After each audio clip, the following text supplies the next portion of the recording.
Recently, I had a repair planner from a collision repair facility reach out to me, and they said that they actually had a tent labor operation on their repair plan and then also a line for blending.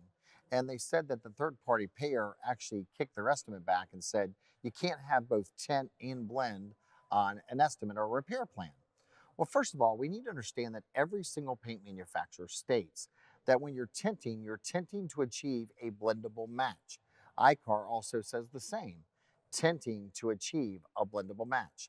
So, Danny, first of all, can you explain to us what is the process of tinting?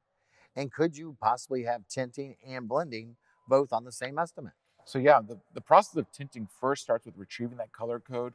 And once you pulled up the color code information in that computer, you're gonna have multiple variances. And even depending on the variance, you're gonna have to do some adjustment to that color to make sure that it matches, to make sure it matches what's on the existing color of the vehicle.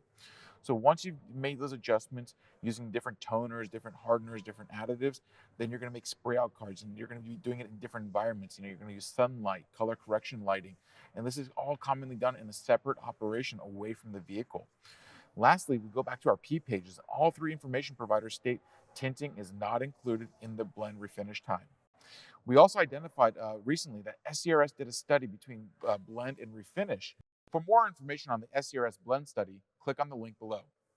If you found today's tip helpful, please hit that thumbs up button and share the video with your family and friends. Comment below for any future suggestions. These videos are made possible by the Society of Collision Repair Specialists. SCRS and their members are committed to the future of the collision repair industry and serving you, the consumer, well. For more information, visit scrs.com or use the link in the description below.